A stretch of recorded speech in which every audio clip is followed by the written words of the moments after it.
Welcome to the TryPod, where we break down the NRL every game, every week from a punting perspective. What madness have we just witnessed to conclude Magic Round 2025?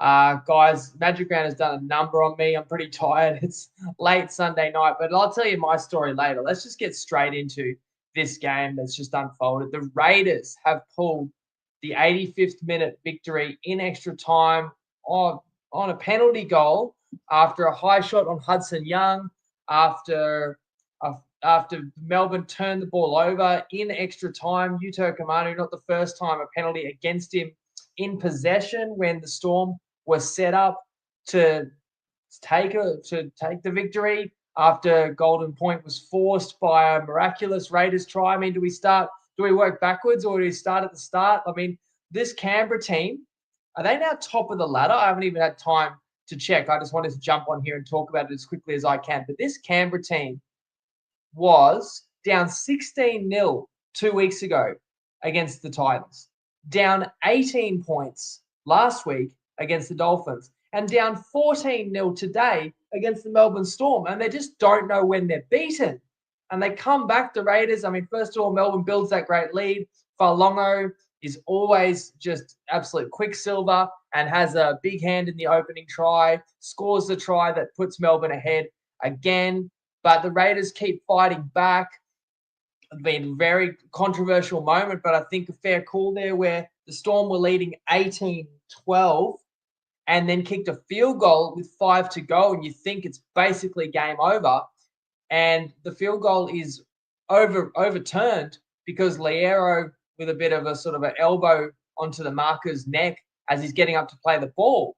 And so it goes from a 7-point game, and it's nearly going to be insurmountable, to a Raiders penalty. And then, like I just talked about, how the Raiders have overcome 14, 16, 18-point deficits the last 3 weeks. But go back about 5 weeks ago, the Raiders had to score the final set of the game to win against Cronulla, and they had to score with their final set of regulation in this one just to force extra time. That try in wet conditions, awful conditions, like to get an inside ball offload, and and Nicholson, the game he's had, or the debut season he had in the NRL. But there's so many storylines. Like, you want to talk about Kyo Weeks, like what a find he's been for the Raiders, and he gets better and better every week. This Raiders team, they didn't have like a lot of household names, but you look at the ascendancy of Ethan Strange and Weeks there with a brilliant solo try again in the conditions. And Fogarty has to make every kick in this game, and it sends it to extra time. And then I thought maybe slight anticlimax because I thought Melbourne's going to get it there. Controversial penalty for Melbourne. They got given a penalty for a second effort that was a ghost effort on Hudson Young, where Falongo wasn't even put in a touch. But then they claimed, oh, well, there was a late hit in there. And I wondered if Pappenhausen was going to have a shot for goal at that point. But Melbourne went for touch, as I say, in extra time, set up for a field goal. But then you give away possession by niggling in the play the ball and aggravating someone in the play the ball. Yuto Kamanu, so not a memorable night for him. But I guess just give all the credit to Canberra. What an incredible run they're on. What an amazing team. I mean, I said last week, now I'm recognizing it. I'm slow to the party, but I'm recognizing this is a top 4 level team. And I was talking to a lot of people at Magic Round about that the Raiders would be in my top 4, and a lot of people were doubting it. I don't know about now. I think now you have to recognize it. I said a week ago they're the hottest team in the comp. And look, I didn't think they were going to win today, especially from down 14-0. So that was mad. As Lever, who, if I'm tired, then this guy is the walking dead. This guy has gone hard the last 3 days. So shout out to Lever, still joining in. Aiden says, how's that overturned field goal? How's that fair? Tapane had him by the jersey, pulled him down. So from a Melbourne perspective, you're not going to be happy about that just because it's a little bit unprecedented. I've never seen a penalty like that. And it basically does flip the result. Paul says Canberra second. Of course, Bulldogs won today, so they still remain top. But, yeah, the Raiders have been on a ridiculous run. Marcus, remember the Raiders are the least experienced team in the comp. Ricky putting together an okay team at the moment. Well, the thing is, with the inexperience, that means they've got as much improvement in them as anybody. So the fact that it is a young squad just makes you even more bullish about the capability. Cole Sutton, the biggest ego in the game, had to outshine the players. I don't know. Like, I didn't think any of the calls were really wrong, and I feel like the Raiders deserved that win. So I actually thought the refereeing for Magic Round was pretty good overall because we didn't have a great deal of controversy. They didn't go crazy with the sin bins. Obviously, there were a couple more in that extra time period. Nameless, pathetic. I wouldn't even keep you as a slave in my empire. Sometimes we do get some funny comments that I'm not sure the context. So I'll keep it going. I thought that might have been in relation to that game we just saw.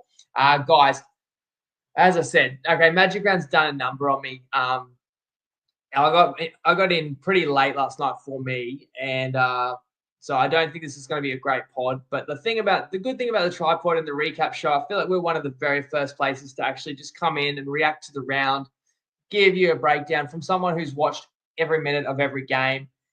So that when if you're still thinking about the footy tonight, you can absorb this. You can help me out. Please help me out tonight. Give me your observations as well, because once again, I'm on my own. And if you're on your commute to work or whatever, you listen to this on a Monday morning, you get some takeaways from the round that was. And Magic Round, boy, it delivered. I mean, let's do the housekeeping now. Not the best round of tips for me. I did only go 2-2. I think I've gone 2-2 the last 3 weeks. So what were the results there? I had either team 1-12, Eels, Sharks. So that worked out all right. I mean, and we'll talk about that game in a minute, but Cronulla won by 8 or 10 points in the end. But then I had my Finns, so got burned there. The Dolphins actually cost me 2 weeks in a row. Dolphins have gotten a little bit hotter than I saw coming, and the Dolphins have been very underwhelming for a game and a half now. So then I was 1-1 after Friday. Then the Knights was the easiest win you could get. Just on that Knights bet, I gave the line plus 2.5. Padonis was on the exact same, which keeps the record a perfect 100% anytime one of my best bets is the same as one of the sharpshooters. And shout out especially the Padonis is 6-1 on his bet of the week shared on the pod. And then Maddie the Undertaker loved unders in Knights Rabbitohs. It also sailed under. Ryan in the comments loved unders. Luke in the group loved unders. And then I said, well, if all our sharps either like the Knights or unders, play the Rabbitohs team total under. And what did they end up with? Like 4 points. So that was one of the bets of the year. So that's our sharpshooters. Other than Benny Williamson, I haven't mentioned. I think he's won 3 weeks in a row now because he had Khan Pereira for a try today, and Khan Pereira did salute for the Titans. So that means, because Nicole didn't supply a tip live this week, that the sharpshooters were a perfect 3-0. Because I lost my other best bet today too, I should say. And I'll just cop that loss. But I gave the Panthers a big shot today, so I went either team 1-12. My bigger concern being that Brisbane could win 13+. And what happens when I go either team 1-12 and make the case on Tuesday for the underdog playing a great game? Usually the underdog wins 13+. It happened a couple of weeks ago when I took Dolphins against Panthers and I went either 1-12, and then it was the Dolphins who won 13+. They never should have. That try in the final minute still burning me. But it's happened again today, although it wasn't close, was it? I mean, Penrith destroyed Brisbane. So Penrith just reminding everyone who they are. A lot of people sort of thought Brisbane, with that dominating win over the Bulldogs, are the real deal. But now it's like it's a little bit more hit and miss with the Broncos. You've had games where they've been off the pace. I'll do my best and I'll go through it. But, I mean, the other good advice I sort of gave was about the conditions and the ground, getting a bit more chopped up. And we kind of see the last couple of games, the scoring did slow down. Andrew says, Storm really unlucky. 2 penalties won the Raiders the game. That's true. Absolutely. The penalty that denied this, 3 penalties, isn't it? It's the penalty that overturned the field goal that would have made it 7. It's the penalty that denied Storm the chance to take a field goal in Golden Point. And then it's the penalty on that 5th tackle play where the Raiders could have really set up and kicked the field goal. There was only a few seconds to go in that period. But one more hard charge from Hudson Young. His form this year has been unreal, and it's a high shot, and that's the 3rd penalty, really. And that one, that's a formality then because that was in front, and a well-deserved win by the Raiders Paul, Knights were awesome. Absolutely were. They had to have that one. So that seemed like a pretty simple tip. And then, we'll get to that game, but Whiten got ruled out. James Graham, shout out the bye round. Storm, a dash unlucky, some calls, including the late hit on Hughes. Which one? Because they did get the penalty for a late hit on Hughes, but was there another one I missed? Liero owes everyone coffees. See, Braith says he wasn't a fan of the Magic round. I don't know what more you want, honestly. I thought we got a lot of hotly contested games, a lot of great matchups, and still plenty of points. Like, even though it did slow down due to conditions and I guess some higher quality teams playing in the later games today, but there was 55, 60 tries over 8 games. So I thought it was a fantastic spectacle. I really enjoyed getting down there and meeting heaps of pod followers. Like, that was unreal. I guess if I don't remember to say it now, but got out and caught up with a bunch of guys, legends who follow the pod, and people that have come from all parts of Australia and New Zealand, which I'd love to do. That's as enjoyable to me, catching up with all these people, as watching the footy itself. Being there for the Warriors game, I have to say, the Warriors, I reckon, have the best fans in the NRL. I mean, there's 16 teams involved in Magic Round. Of course, the Warriors played yesterday, but I reckon more than half the jerseys I saw walking around Brisbane were Warriors jerseys. Unbelievable turnout. I know a lot of them travelled over, and I also know that a lot of Warriors, a lot of New Zealanders are local to Brisbane, and they all come out in force. And we were sitting in a bunch of, in a section with a heap of WAS fans, and the vibes were just on for that game against North Queensland. And I'll talk about that one briefly as well. So, that was unreal. JK, shout out. Jeremy loaned me a Warriors jersey too, so I was an honorary WAS fan. You guys know I'm half Kiwi, right? My wife's Kiwi too. So they've always hold a place in my heart. So I got to represent with the WAS yesterday. But then, fair enough, I was wearing my TryPod shirt. It's not that I'm trying to get attention, but I do want to fly the flag.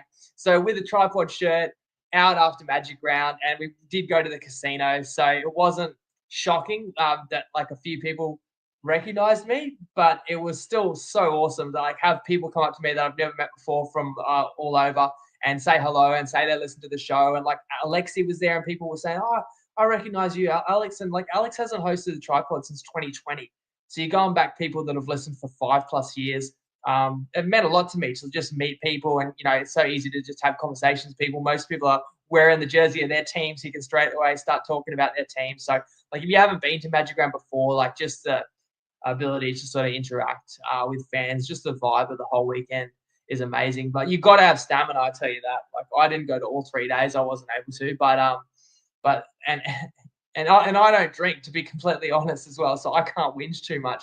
But other guys out there with a lot more higher levels of fitness than me, and piss fitness as well, they're probably going to be in some sort of state. But at least tomorrow is a public holiday in Queensland, or I hope if you're traveling back down south that you're not working tomorrow.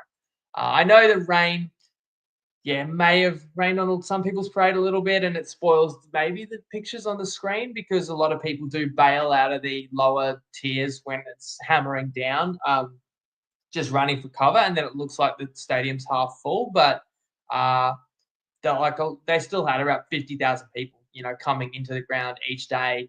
And on top of that, just me working in Brisbane City, just seeing the amount of representation of league fans all around the city, and on every game day, and fan zones and all the pubs and Caxton Street, it's well beyond just Suncorp. And like I say, at the casino last night, it was just like a pilgrimage for footy fans, and especially punters. As James says, Magic Round was great.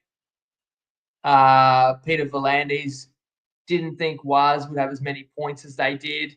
Yeah, well, the WAS were hot, but the WAS ran out of points. But we'll get to that one too. John Braith, hard to please. That Magic Round was the best ever. I'm flying over from New Zealand next year. Definitely recommend it. Ryan, Warriors Cowboys was really fun. Yeah, that I sort of thought that could be the game of the round, but and it did live up to it. But then what a finish we got with the game, with an unexpected miracle try, forcing golden point and a 14-point comeback against the team that I still think is the best in the comp. But boy, I'm paying a serious amount of attention to the Canberra Raiders. If you're a Raiders fan, You're loving life at the moment. Low sin bins, enjoyed the round, says Colt, and that includes the couple that were in the game today. Some other comments that I don't have to highlight every single comment. Opinions on Ronaldo penalty.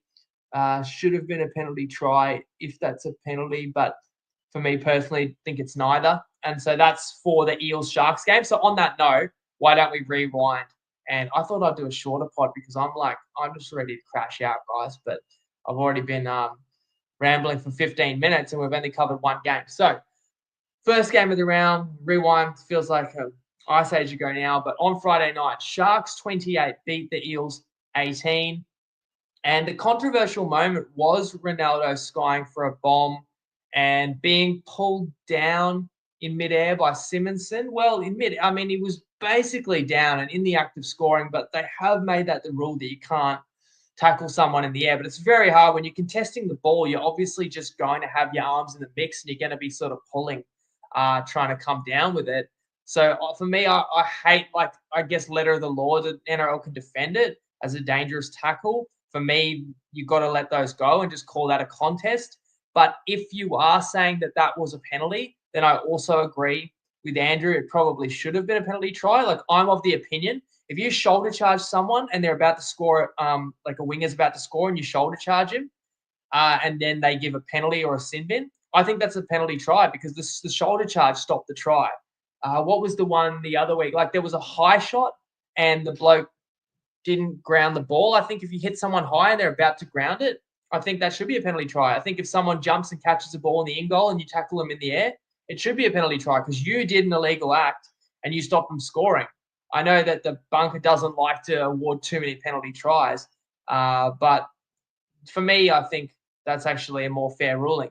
Now, having said all that, the Sharkies were in a tough situation here, coming back off a Golden Point game of their own. They played Sunday night, game they felt they would have expected to win. Leichhardt, Eels were on the bye. Different team with Mitch Moses there. Another quality game by Moses, even though his team didn't get the chocolates right. But Cronulla started out fierce, and that's why I preferred either team 1-12 rather than the 6.5 I could have got with Para. And I whinge when it doesn't go my way. They're either 1-12, but in a game like this, it worked out perfectly because it was pretty close, but you needed those extra couple of points, obviously being able to accept a margin up to 12 either way. You needed that because plus 6.5 did not quite cover with the Eels. Now, if you saw the final play of Sharks Eels, Cronulla nearly scored and actually I think Nico Hines dummy and he's about a metre out of the line and offloads, and thankfully it goes into Eels player's hands, although he was offside. And so the Sharks took the 2 and won by 10, but they were up by 8 at the time, and a try there, they would have won by 14, would have crushed me. But the game was really decided when Parramatta was sort of coming back. Moses has the break. He can't quite find Addo-Carr, but Dylan Brown gets jagged back. So it's a sin bin against the Sharks. And that was the time where Parramatta had to take advantage and get on top. And in fact, Cronulla scored while they were a man short. And that ultimately led the way to a bounce back win. So the game that could have gone either way. Like, you're not bitterly disappointed as an Eels fan with the effort there. You gave yourselves a chance, but it's the season's running out of time. Parramatta probably did need to win that. But I think Cronulla's a quality team who also were looking for a bounce back. So you sort of expected a gritty battle, and it was a pretty decent kickoff to Magic round. Then I was highly disappointed, so I was glad that I wasn't there on Friday night to watch my Finns 36-26. I mean, I took first half line with the Finns, but they didn't cover that circumstance or for the full game. I think the Roosters probably have an underrated high-quality backline. When you look at how good Toya is, a guy that's had a lot of injuries, you can put Billy Smith in that category. The improvement of a Nwanga-Nituaze. Teddy looks as good as ever. It's like you just assume that a team that lost Joey Manu and Swali and has a lot of fresh faces there is just can't be as potent. But I'm saying these young guys, inexperienced guys are stepping up. So you still got a pretty wicked back line. Then I thought that, like, the loss of Lindsay Collins just about was the Roosters' best player last year. And Collins has been out, 3 or 4 weeks? And I just thought that reduces sort of the go forward for the Roosters. But admittedly, the Dolphins are not the same team since Saifidi got injured first half against Raiders and have been blown off the park now in 3 straight halves. And so I always admit that I may be biased when I do make a Dolphins-centric pick, but for the most part, we've done really well when we have backed the Dolphins this year. I thought the Dolphins are actually a slightly better team than the Roosters. Marshall King was back, but the Dolphins were off the pace here, and I just thought the Roosters were hot, and the Roosters really killed the Dolphins in the first 10 minutes of the second half, where the Finns needed to start strong and get back in the game. The game was actually put to bed by the Roosters. And one of the poorer performances for Magic Round, although you probably could say the Rabbitohs take the cake. But it goes back to the fact of why did Padonis pick this the best bet? Why did I also do the same? This Rabbitohs team lost Cam Murray in the preseason. Cody Walker was out. And Latrell Mitchell was out. Like, it's not the same Rabbitohs team. And then you find out that Jack White is not playing. So it was a flipped favourite. We got the +2.5. By game day, it's a -2.5. But I still was just telling everyone that the Knights are winning this game. Like, you're playing Souths with all of those superstars out is basically the easiest assignment in the NRL. And I hate to say any game's easy, but you can't ask for a more winnable game than that. The Knights had lost 5 in a row. So just absolutely had to have it. And I know Ponga, like, he's got a bit of a rib complaint. And so you're like, well, do I really want to back the Knights? And I'm hearing Ponga's a bit hurt. But that's something that you're just going to have to tolerate, play through the pain.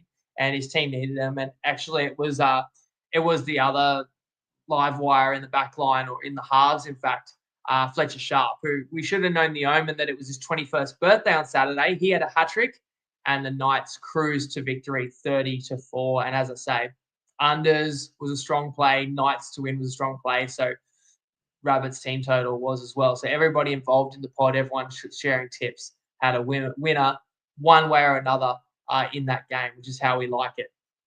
Then, this was a highlight for me. Warriors 30 beat the Cowboys 26. So this was just a cracker of a game, and the atmosphere was phenomenal because of that representation from Warriors fans.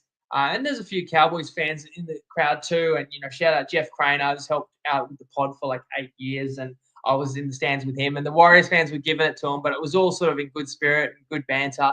And both teams had their moments in this game. But the Warriors come out hot. Now, it had been pouring rain in the afternoon, and there was still a bit of steady rain throughout this game. So I thought that those conditions would suit the Warriors, who play a simpler, more conservative brand, as opposed to the Cowboys, whose best players are sort of a little bit more off the cuff and dynamic and love to throw the footy around. So I thought that would be the case. But in saying that, we still got 56 points in this game and plenty more left on the table. So the conditions weren't actually probably that bad for footy. I thought the field was still holding up pretty well on Saturday. Even though it was raining, it wasn't cold. It was pretty mild. And both teams put on a great show. But it was the Warriors who really shot out. Metcalf with a first half double. And the Warriors just looked on fire. And at first it looked like the Warriors were going to go on to a big win. Then the Cowboys somewhat sort of tried to fight back. I want to say the score was 20-10 to the Warriors. And, 10 points is not much. But then Clifford throws an intercept try on the final play at halftime. I feel like I'm saying this every single week. That try that you give up that was unnecessary right before halftime just always comes back to haunt you. So the Cowboys, and we'll get to Dragons Tigers next, right? Don't let me forget that. But the Cowboys throw that intercept try, and it makes it a 16-point deficit instead of 10. And then the Warriors actually get a penalty early second half, and they want to extend the lead to 18 points, and it's an 18-point lead. So it was 30-12. But that was not all she wrote. Then the Cowboys finally sort of turned the tide and were coming for the Warriors and scored 3 pretty quick tries. But even after the Cowboys had scored a couple of tries and it was 30-20 and there was still over 20 minutes to go, I was sitting with the boys saying, I think the Cowboys are going to win this. 20 minutes is so long. The Warriors just want this game to end. They can't stop playing footy. The Cowboys are coming for the Warriors, and the Warriors can't contain North Queensland. And then the Cowboys score again. And let me tap into it just to remind myself of the timing, because, when you're at the ground, it's a little bit different. But, yeah, that Jeremiah Nanai try is in the 62nd minute. So the Cowboys have come back from 30-12 to 30-26, and there's still 18 minutes to go. Like at that point, you'd have had a pretty big wager saying the Cowboys are going to win because the Cowboys were making a line break basically every set, and the Warriors just looked rattled. And when the Warriors did have it, they were making errors. And the only reason the Cowboys didn't win this game was basically the Cowboys made 3 crucial errors in the final 10 minutes. There's the half chance, almost like a 2-on-1, where the Cowboys are set up to score, a few minutes to go, shift to the left, and the ball goes to ground, and Tuapiki actually picks it up for the Warriors, runs it 50 meters the other way, and alleviates so much pressure. But that was a true try-scoring opportunity for the Cowboys. Actually, earlier than that, Murray Taulagi was denied by a try-saving tackle where his boots were just put into touch. The referee had actually awarded a try that would have made it 30-all with a kick to come. So I don't call that a Cowboys error, but boy, that's a near miss. Then you have the ball to ground. Tuapiki picks it up. Later on, the Cowboys are setting up for something and just spill it in the play of the ball. Like that's a critical error. It's a cardinal sin. And then with about 3 minutes to go, there's another line break. Was it Clifford again? The Cowboys just went short side straight through the Warriors' defense. But the last line of defense, CNK, came out up, smashed Clifford, and he dropped the ball. And it's just like, if the Cowboys had probably held the ball in the final 10 minutes, I think they easily would have found one more try. Because as I said, they were too hot to handle for the Warriors and went from an unreal atmosphere to very quiet, nervous stands for about 20 minutes there, where all the Warriors fans felt they were probably going to bottle that one. But ultimately, give credit to the victor go the spoils. The fact that the Warriors hung on showed just enough desperation and did ultimately close it out and do remain top 4. Now, someone can help me out. Are the Warriors third? They probably are third, right? Because Melbourne just lost. Unreal. You talk about the form teams of the comp. I mean, Warriors, Raiders, we saw them playing in Vegas, and we thought that was the lower quality game. And I came out of that Vegas doubleheader saying, oh, it's so clear that Panthers Sharks was a top 4 clash. Maybe I got it wrong. Maybe the top 4 clash is going to end up being Warriors Raiders, which was the opening game of the season. But who saw that coming? I mean, I posed the question, and it wasn't me writing off the Warriors after one game. I said, I'm going to need to see more than one game, but there were plenty of other people saying Warriors for the spoon. The Warriors have one loss in the Southern Hemisphere this year, and that was in Melbourne. Now, admittedly, they're down 36-0 at halftime in that game, so they got flogged. But other than that, the Warriors won every single game, and they should be excited. And Fisher Harris still remains out, so he's going to come back into this side. And look, they finally got goal kicking right. This was 5 tries each. Metcalf with all those misses last week, but his boot was true in this game. Look, the Cowboys will, as I say, if they could have just kept their nerve and composure, the Cowboys do run over the top and win. And maybe, again, it goes back to you don't throw that intercept try at halftime. It's an easier lead to ultimately overcome. But the Cowboys couldn't do that. But give a heap of credit to the Warriors. And so well-deserved. We all said Warriors need to win this just for the vibes for the night. So congratulations to all the Warriors fans. You know, I'm sure you would have enjoyed that performance, even though you got bloody nervous. Okay, then next one, Tigers Dragons. This was an 11 try. Yes, maybe not a thriller because it was probably decided with about 8 minutes to go, but a pretty fun game. And you know what I think the turning point is, and this is going to be controversial, but turning point, as James Graham quotes me, who was quoting Belichick saying games are won in the final 4 minutes before halftime.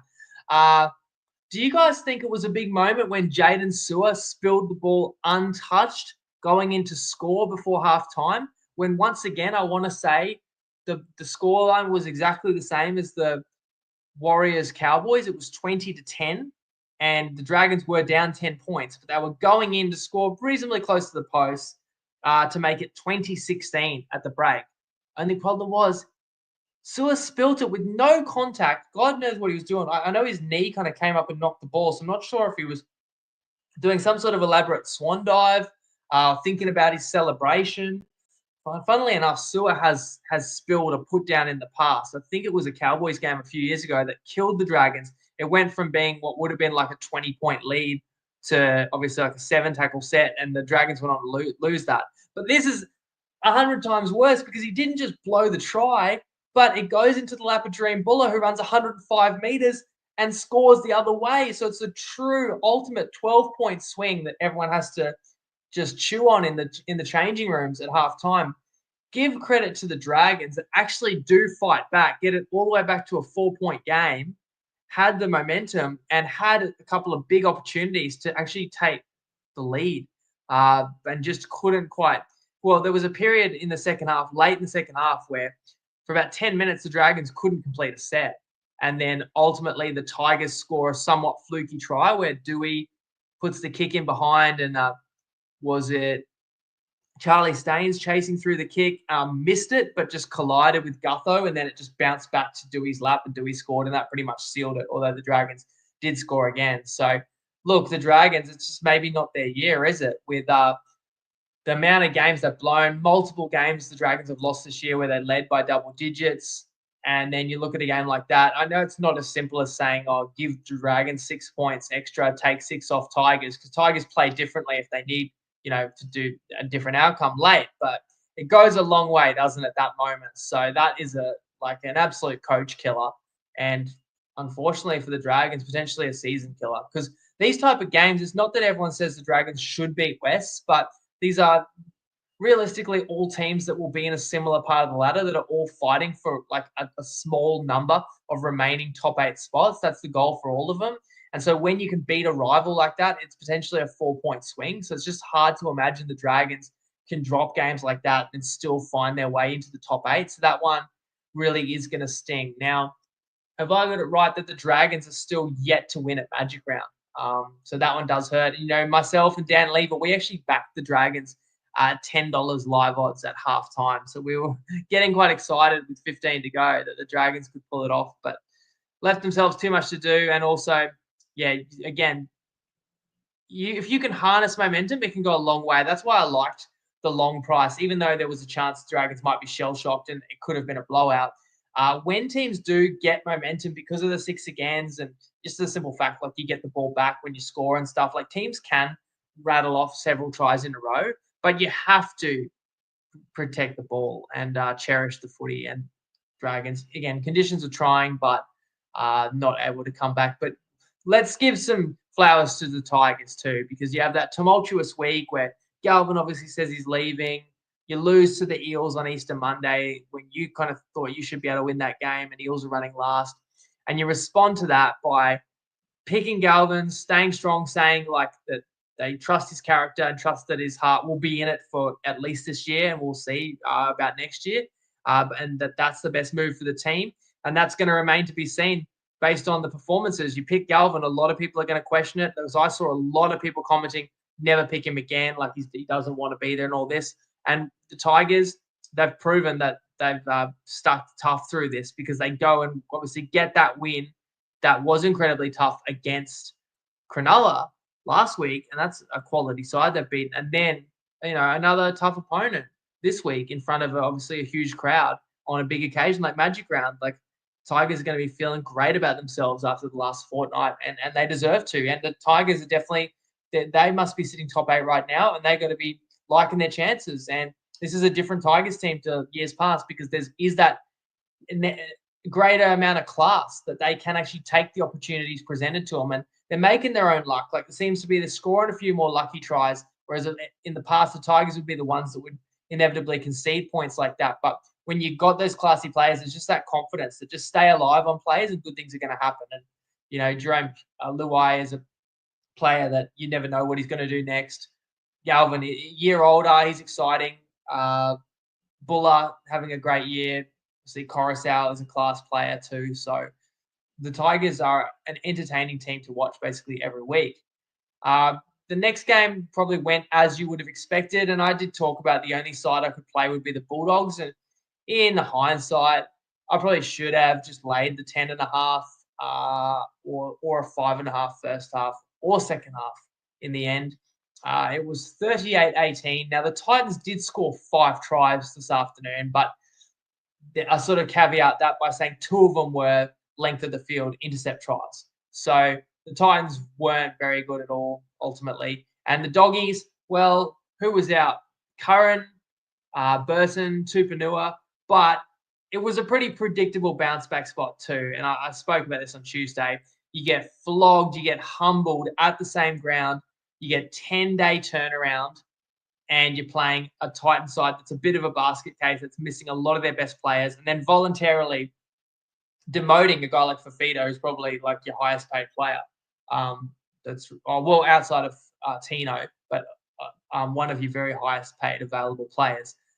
It was, the Titans are struggling for confidence and struggling for sort of leadership and for talented players to step up. And they have their little moments, like De Groot is a good footy player. Brimson is trying hard. Tino does his best leading from the front, but there's not a lot there. And then the Doggies are just such a complete professional outfit, obviously playing fierce after that terrible result and terrible effort and discipline against Brisbane in round 8.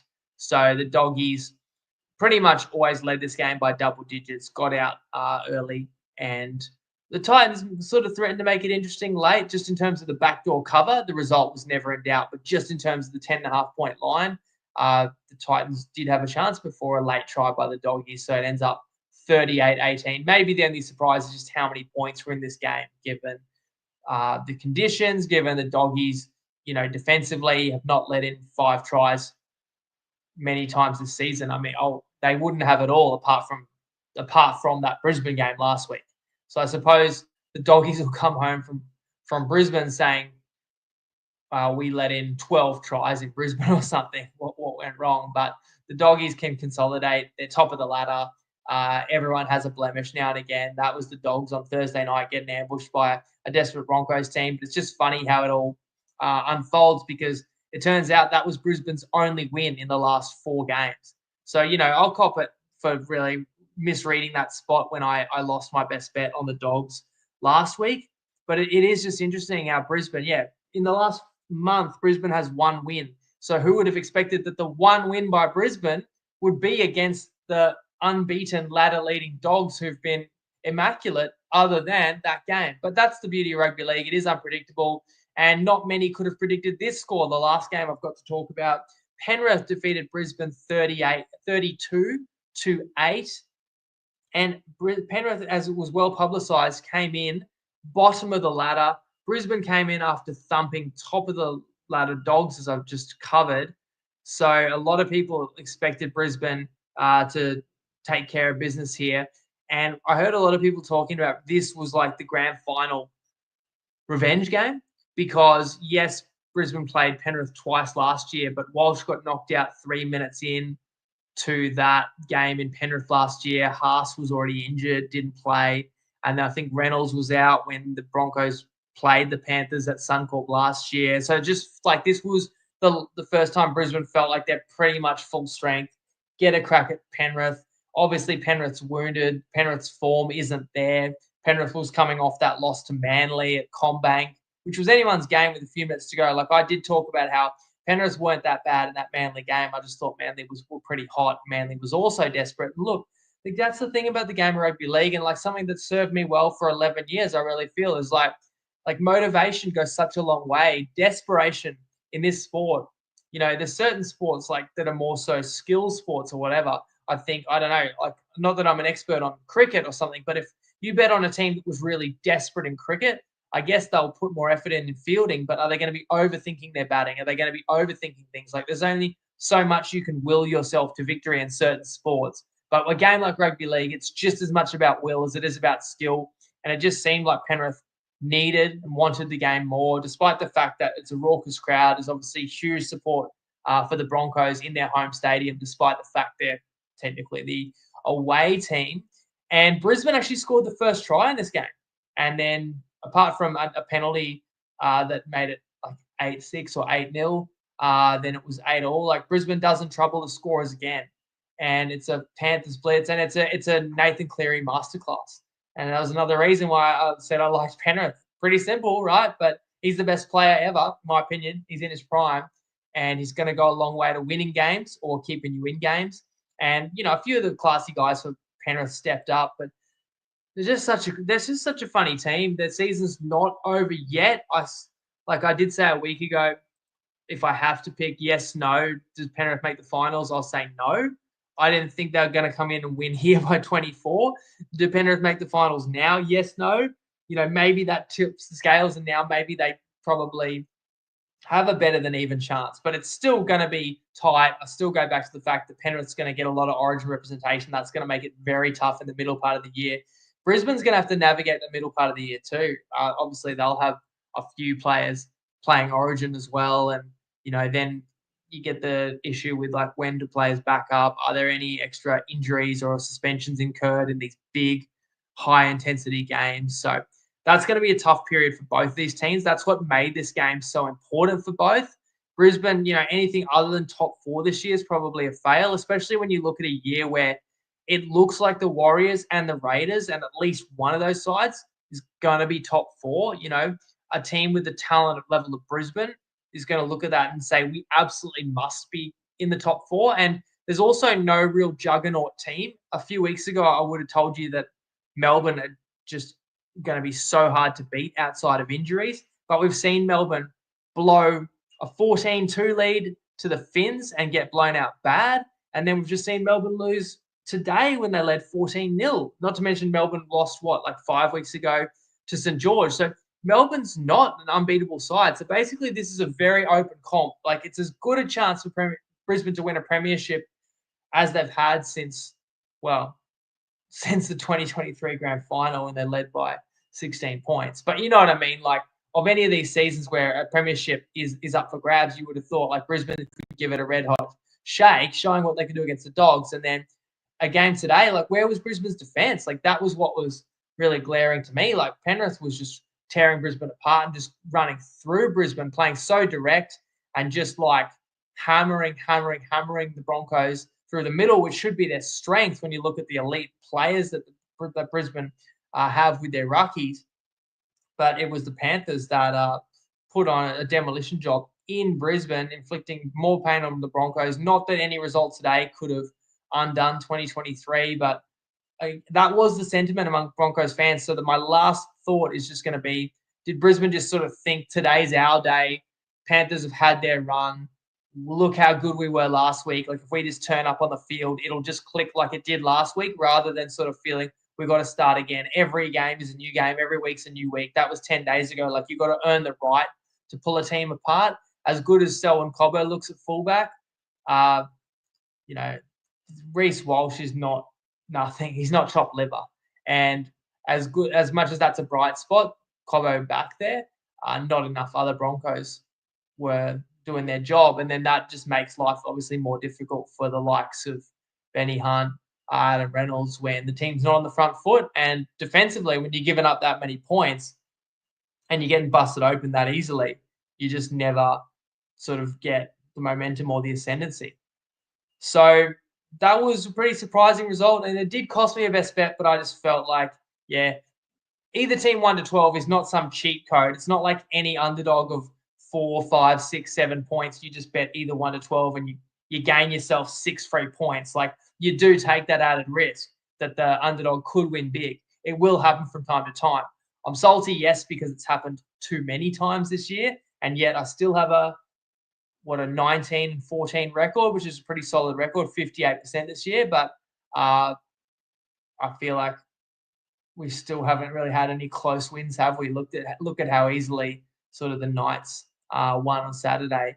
But game like that, didn't expect a result like that. And the way I see it as a handicapper, if a result really surprises me, then I didn't deserve to win my bet on that one. So that's fine. And then, of course, we started the show with the recap of that ridiculous finish to Magic Round in extra time where the Raiders won 20-18. So if you've joined us late, you can actually rewind or zip back to the start if you want to hear my instant reaction to that showstopper of a conclusion to Magic Round. And guys, I honestly thought I'd come on here and talk for about 15 minutes because I'm shot. But once again, thanks to everyone that kind of came and said g'day. That was awesome to see, I'm blown away with just like how many like champion fellas and ladies there are that follow the pod. Like, I've met so many awesome people, and like there's that many people that have met up and become great friends just through following the pod. And we didn't even, unfortunately, organize anything official this weekend. So it was all just like bumping into people or just people making personal plans. But great. That was a highlight to me because sort of who knows what the future holds, but it was special to meet and hang out with so many of our community. So that's another magic round in the books, guys. And again, I know I can be better. Only gone 2-2, and I understand that's been mediocrity for the last 3 weeks. And we haven't found consistency, and we've had some good picks in there, but we've had some duds as well. So back to the drawing board, try and be even better, and try and rest up as well. I need to, and I'm sure anyone that was part of Magic Round needs some valuable rest heading into round 10, where we'll do it all again on Tuesday night. So I'll catch you guys then. Thanks for tuning in as always, guys. Undertaker makes a good point. Queensland teams 0-4 Magic Round, wasn't it? Was it last year or the year before where the Queensland team swept Magic Round? So it's funny. And a lot of people were picking picking Dolphins, picking Broncos, obviously, picking Cowboys this weekend. Not so many picking Titans, but that's a good point. Thanks for bringing that up, Undertaker, because that's a fair observation. And I did mention in the preview that I didn't think any of the Queensland teams get a big advantage playing at home, other than Brisbane. But it didn't really look like that today, did it? So that's the beauty of the NRL. It never ceases to amaze, never ceases to surprise us. And that try to level the scores again for the Raiders. Well done, Green Machine. You should enjoy it. A team that struggles to, your best player was Jack Whiten at one point, and then he just leaves to go play for a contender. And the Raiders very rarely attract like that top tier talent to a town like Canberra. So it's not as easy to compete as it is for some of the other big name teams. But I love to see it when a side can sort of, be a bit more homegrown. Or obviously the Raiders recruit wisely and especially with those Pommy imports. But yeah, I love to see it. The team that's got a little bit against the odds can surprise people each and every week. And the Raiders just play the right way. Incredible toughness when they're down, when they're up against it, and when given half an opportunity, they make it count. So let's see if we can make it count on Tuesday. We try and find more winners for round 10. Have a good week ahead, guys, and I'll see you then. Lego.